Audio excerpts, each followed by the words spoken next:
салом бинандагони хабартиҷӣ, ман умедворам ки дар гуҷои нав бошед, шумо тансиҳату саломат ҳастед.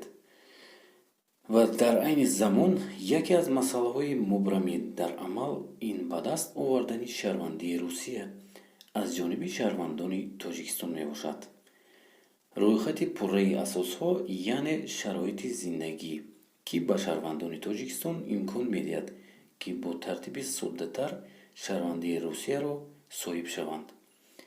дар моддаи 14 Қонуни федералии номер 62 ФС аз 31 майи соли 2002 дар бораи шаҳрвандӣ Федератсияи Россия инқиёс ёфтааст.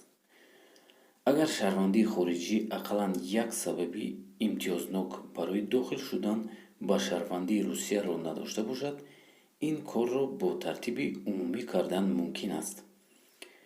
тартиби умумии гирифтани шаҳрвандии Русия аз ҳама дарозтарин ва душвортарин аст.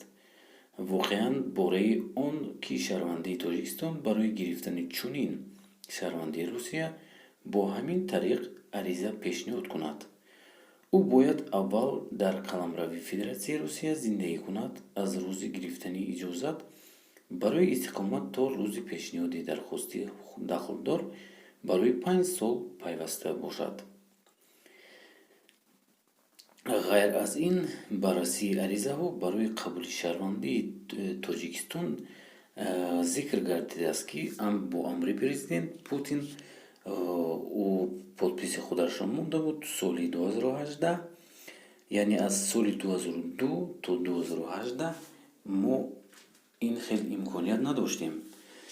имкониятҳои мо хеле азоб буд ва душвортар буд. ҳоло аз 2018 то имрӯз манам барои Тоҷикистон, айнан барои шаҳрвандони Тоҷикистон хеле осонтар шудааст ва баъзе ба ҳар ҳол онҳо медонанд ва чашмонро мепӯшанд, ба ҳар ҳол ки ба пул гирифта истоданд, яъне шаҳрвандон, ва бо тариқи закс кардан метавонед гиред. ҳозир хеле осон шудагиаст. бародаро, ман ба шумо мегӯям ки шумо бояд гиред. шаҳрвандии Русияро хеле зарур аст барои шумо. шумо чӣ фикр доред? ҳатман нависед дар комментарий.